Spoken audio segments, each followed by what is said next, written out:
All right, and welcome to another Kate Reacts video where we will be reacting again to a great jolly fellow, the Fat Electrician. So this one is money laundering, why there are so many mattress stores. Love Fat Electrician, and we're recording this live. If you guys ever want to check us out live when I do these, it's random when I do these live, but trying to sorry. But I'm trying to be a little bit more consistent with it. But yeah, we're going to be reacting to this. But you can come check us out live on Twitch or Kick, whatever you prefer. Where I do all my gaming and everything like that. And of course, you know, as always, people, if you want to see more stuff like this, consider liking and subscribing. Leave a comment. You know what you think of what Nick gives us, because he's pretty accurate with a lot of his information. So. But anyways, yeah, let's check this out. Money laundering. Why there's so many damn mattress stores? Since I started this channel, this has been by far and away the most requested topic of all time. Today we're talking about mattress stores and why they're absolutely everywhere, because let's face it, if you've been on the internet for like 5 minutes in the past 10 years, you've probably seen the memes or seen the Reddit threads or any other number of things where people are convinced that mattress stores are a front for laundering money, right? I mean, I can see where people are getting that from, but do mattress stores even do that much? Like, they do business, but because mattresses are expensive. That's the only plausible explanation, because there's literally mattress stores across the street from mattress stores. You've been in a mattress store, you've never seen any other customers there ever. The average person buys a new mattress once every 12 years. Why is there 17 mattress stores in a town that's got 30,000 people? It doesn't make any sense. I will state that, because when I went and got the new mattress I'm sleeping on, went to the mattress store and it was me and my kid, and that was it. And we were in a busy shopping center, and there was just me and my kid. I'm like, huh, interesting. All right, let's go. So after receiving thousands of comments to look into it, I have finally looked into it, and I have come to the conclusion it absolutely is not money laundering, but they're definitely up to something. And to be honest with you, it's kind of genius, and we're going to get into it right after word from our sponsor. Delete. What is happening? Nick's kids are so cute. Christmas presents. My little Transformers. All right, get out of here. Okay. All right, you guys know the deal. Delete Me, online subscription model. You give them money every month. They turn around and make sure that data brokers on the internet aren't selling your personal here, let me move my ass. Practice? It gets rid of a bunch of robocalls and so you guys can scan that QR code and floating around the internet for you know, go and delete me.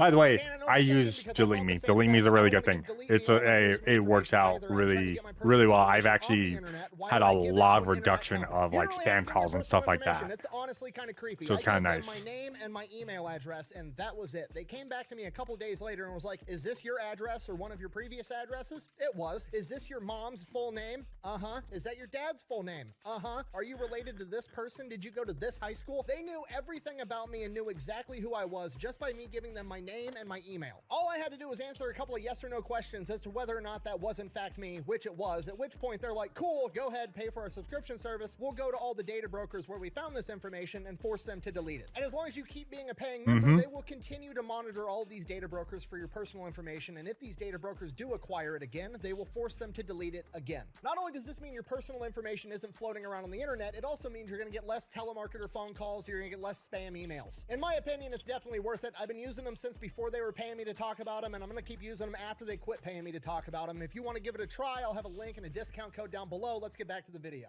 Okay. Yeah, so just to go off on that ad, I will praise delete me, because it really has. I have actually had a reduction of a lot of like spam emails coming in and stuff. There's still some. I have to go through and probably recheck up on some stuff from delete me to verify some stuff, because I haven't checked up on it in a month or so. And yeah, I've gotten a reduction of spam calls. There's been a few recently, but I think those are spoofs. People are spoofing numbers. So anyways, check out Delete Me, guys. It's actually worth it. It's a little pricey, but it's definitely worth it to keep, you know, keep your information off the internet. Anyways, Hey, mattress stores laundering money. I'm gonna be honest with you, I've avoided making this video for like several years now because I've known the entire time that they weren't laundering money. I knew they were up to something, but I knew it wasn't that because at face value, it didn't make any sense. And I knew that because I know what money laundering is, and the average person doesn't really know what money laundering is. They like kind of have a general idea and they know it's bad, so it just like is an easy plug and play answer to justify things that they don't understand. Okay, basically everything looks like a conspiracy theory if you don't know what the fuck you're talking about. That's pretty much what this amounts to. What is money? Okay, so let's know what we're talking about. What I mean, before he goes into it, what I know for money laundering is taking dirty money, anything that is like you get from essentially like selling drugs, stuff like that, and cleaning it up somehow, like by going through like a legitimate business to make it clean. I don't know like all the semantics to it, but that's pretty much what I've got, what I know. But I think that's from too much TV. is money laundering. Money laundering, like cleaning, like doing laundry. Basically, you're taking dirty money and you're making it clean. Dirty money, obviously referring to money that you've acquired through illegal means like prostitution or selling illegal drugs. Clean money, referring to like honest, hard-earned money that you got so I'm right there. Okay. For the rest of my money. And look at the piece Uncle Sam getting with that much money. Y'all at least take me out to dinner and tell me I'm pretty. So simply put, money laundering is just basically taking money that you've acquired through illegal means and making it appear taxes. as though you earned it legally in the eyes of the government. Why is that important? Well, because hypothetically speaking, let's say that you're a drug dealer and you make $10 million a year selling illegal drugs. You now have $10 million in cash and you can't really do anything with it. You can't put it in the bank. You can't go buy a house. You can't go buy that Ferrari or that Lamborghini you wanted, because the second you start spending millions of dollars a year, the IRS is going to pop up and be like, where the fuck did you get all this money? You don't even have a job. And then they find out that you got it by slinging dope. They confiscate all your money. They throw your ass in prison. It's game over. So if you want to be able to spend all that dirty money, you got to clean it and pay taxes on it to make it appear as though you earned it honestly. And the way a lot of people have done that historically is they'll buy a laundromat or a car wash. They'll buy a business that has a very high volume of sales that isn't a very high dollar amount per sale, and then they can just artificially inflate the number of sales that they had. So for example, the TV show Breaking Bad, right? Walter White, the main character, he's dealing meth. He's making like $7 million a year. He needs to come up with a way to justify to the government how he made that money. So his wife buys a car wash, and then that car wash is how he claims that he earned all that income. And the car wash is a legit business. It's a real car wash. They're actually there. It has employees. They're washing cars, but his car wash only washes like say 20 cars a day. And he goes through and rings it up as though they washed 100 cars a day, and then to pay for those other 80 car washes, he uses his illegal drug money, and then he gets to tell the IRS, I washed 100 cars, here's how I get it. He does that every single day. Official gambling things. Sorry, forgot that's loud. That was loud. All right, let's go back. Thanks for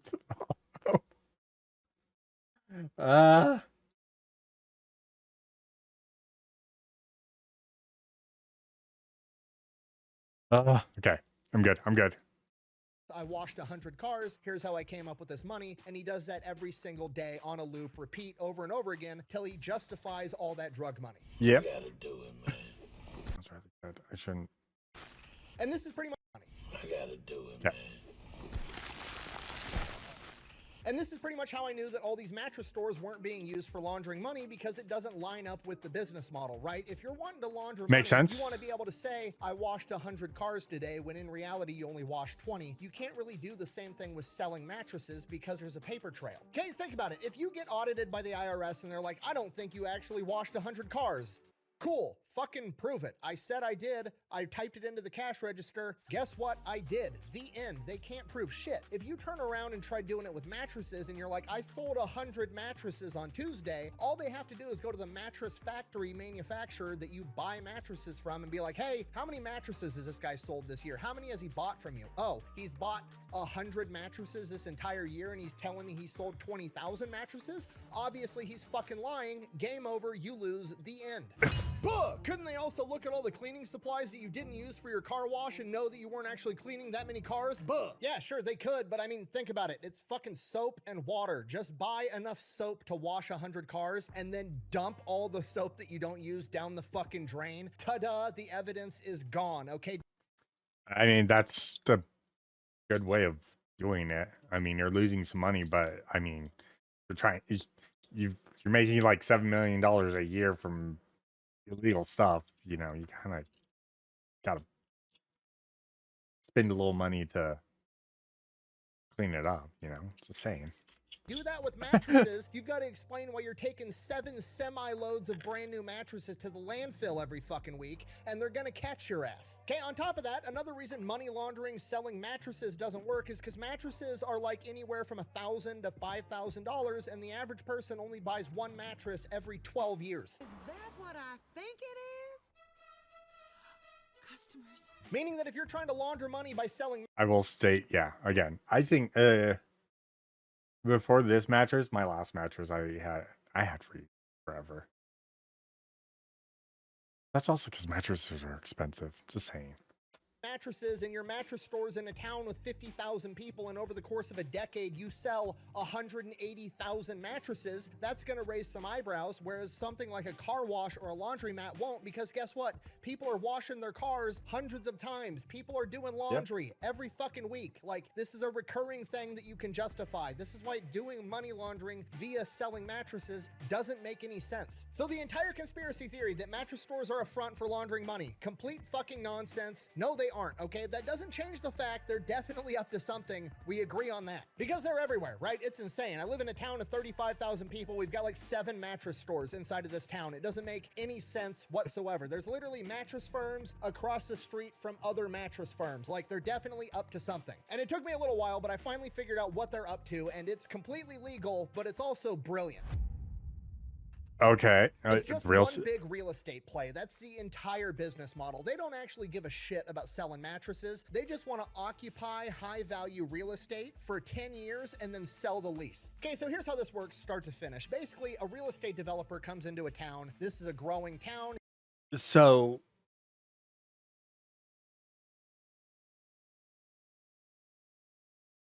it's real estate?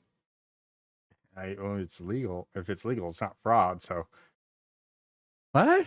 He wants to go in there, spend millions of dollars, and develop this new shopping center area. You know, there's going to be a Walmart there, and a Best Buy, and a Kohl's. And while he's building those 3 buildings, he's also going to build a bunch of blank slates, right? All the little strip malls around it. Yeah. Maybe there's going to be a Verizon, and a chiropractor, and some little boutique, whatever the fuck. All those blank ones that are going to fill up later.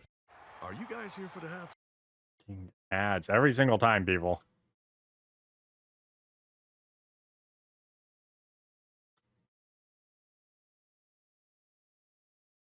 Whatever the fuck. All those blank ones that are going to fill up later. You have my soul, and you have my bow. So a mattress company. All right, Spare Halloween. Yep. One of those stores is gonna be a carcass. So yeah. Like, hypothetically, Mattress Firm will go to this real estate developer and be like, hey, I run Mattress Firm. We want to put a mattress firm inside this shopping center. We're willing to sign a 20 or 30 year lease right now that we will be there for the next 20 or 30 years. On top of that, we're a mattress store. I don't need much. I'm not like cooking food. I don't need extra ventilations for like oven hoods. I don't need anything fancy. I literally just need a big open room because I'm just going to set a bunch of beds in it with 1 cash register, and I'm going to have 1 employee sitting there dicking off on their phone while they get 3 customers a day for the next 30 years. This means low building costs for the land developer, and it's a guaranteed income for the next 20 to 30 years, so they're willing to give Mattress Firm a really good deal on this 20 to 30 year lease. And this is why you'll see a mattress firm across the street from another mattress firm, because if it's a big enough shopping facility, they'll occupy multiple spots because, again, they're not actually there trying to sell mattresses. They just want to hold that location as long as possible until the property value goes up. That's all they're trying to to do? They're just trying to break even for like 5 to 10 years, right? And mattresses have anywhere from a 50 to 900% markup. So these mattress stores really only need to sell 3, 4, 5, 10 mattresses a week or a month to be able to break even and pay their cost. And then 5, 10 years down the road, once that town has continued to grow and businesses are coming in and cycling out, you know, like this boutique came in, it went out of business. Now there's more people in town, so they're bringing in a Subway. But now Subway is going to pay a higher lease rent because there's more people in that area. There's more shopping. The property value is always going up, but Mattress Firm is still locked in with that original 20 to 30 year lease at a fixed price. So they're paying way less than everybody else. It is at this point that they flip the script and they leverage the fact that their business fucking sucks, right? Nobody ever goes to a shopping center because they want to go to Mattress Firm. You know what I mean? They're not bringing in any foot traffic. Like, you know, there's a big shopping center, there's a Walmart there, and it's like, oh, I'm going to go grocery shopping, and while I'm going grocery shopping at Walmart, I'm also going to stop by Kohl's, and while I'm there, I might as well stop at Verizon, and then we'll have lunch at Subway. So I don't do that. If I go someplace, I'm like, I'm going to go here, and I go there, and then I head back, or I head out. The only time I do stuff like that is like, hey, it was like the Final Fantasy Magic the Gathering set. It's going, hey, I'm going to go to this card store. I'm going to go to this card store. Hey, there's a GameStop here, so I'm just going to hit that GameStop, and then I go home. Like, there's a purpose. I don't go, hey, I'm going to hit here, and now I'm going to go hit over here, and now we'll go. Yeah, I don't do that. I don't do that. these shopping centers all kind of feed on one another, but Mattress Firm doesn't contribute anything to that, which is actually lowering the property values. So in the eyes of the real estate developer, the guy that actually owns the building, he's like, man, they're locked in for the next 20 years, but I wish I could get some other business in there, like a doctor's office or a dental office. Somebody that's bringing in foot traffic, because when that foot traffic comes in, statistically, 1 out of every 5 people isn't just going to go to the one place they went there for. They're going to stop at some of the other stores, and that's going to raise all my property values that much more, and then I get... So I'm part of the 4/5 that goes to one store and then that's it. Okay, got it. That's more common than I think. to charge everybody even more rent. So Mattress Firm, or whatever the mattress company is, then goes to the real estate owner and is like, hey, I'm willing to sublease this out to a dentist or a doctor or some other store that's going to generate more foot traffic. I get to keep the money. I'm paying, $1,500 a month rent, $2,000 a month rent, whatever it is. Currently, that's valued at $4,000. So I'm just going to pocket that $2,000, and then you're going to let me do that because you're also generating all this foot traffic and you're going to make your money up on the rest of it. The other option is I'll just keep my Mattress Firm here for 20 fucking years and we can all suffer together. No. At this point, pretty much one of two things. At this Fucking ads every single time, I swear. No.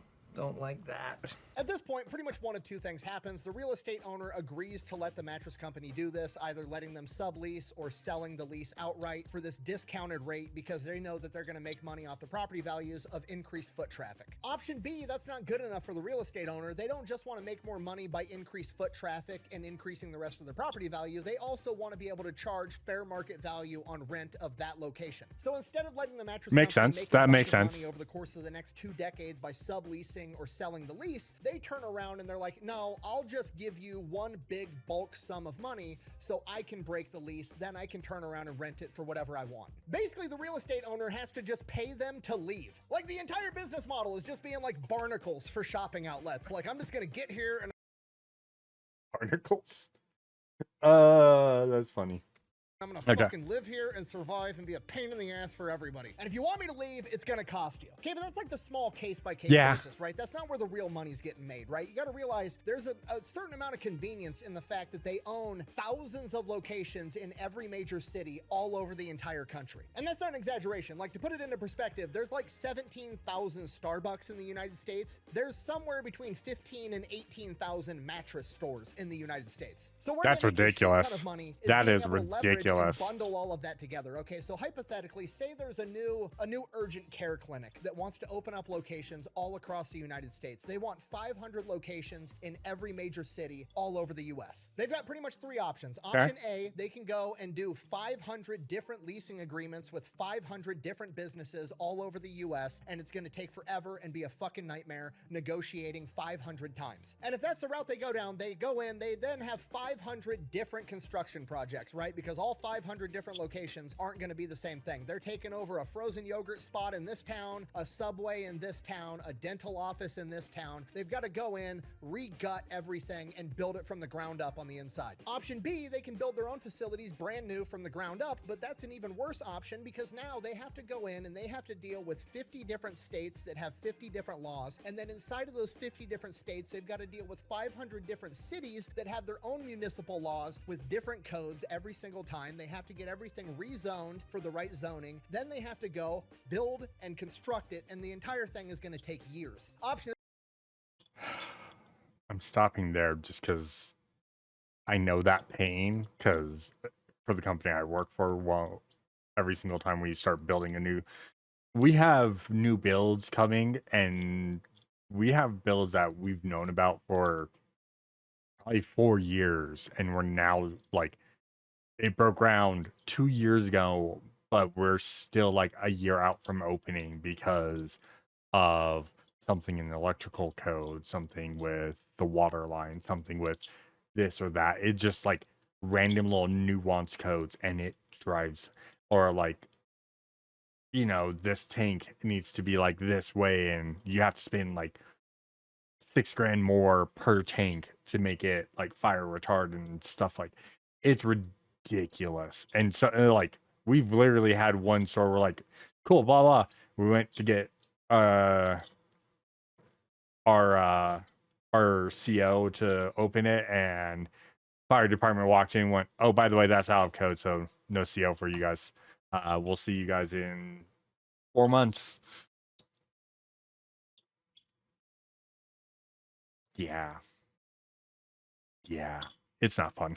C, they can go to this mattress company that's got retail locations in all 50 states and all the locations that they already want, and all their locations are, again, already gutted. It's just a big empty fucking room. It's basically, they get to move right in, everything's already zoned, everything's up to city code. They get to wheel out the mattresses, wheel their shit in. If they need to build a little something, they just throw it up in there, and they can be up and going in a couple of months. And with these humongous deals where it's like hundreds of millions of dollars going into an investment, time is money, so they're willing to pay a humongous premium for the convenience that this mattress company is offering them. So mattress company makes a shit ton of money. Okay, that's it. That's the business model. They're not laundering money. They're basically scalping retail real estate. That's essentially the entire business model. Imagine you're playing Monopoly, except every spot on the board has a fucking Mattress Firm, and if you want to put a hotel there, you've got to buy Mattress Firm out. That's their plan. This is bullshit.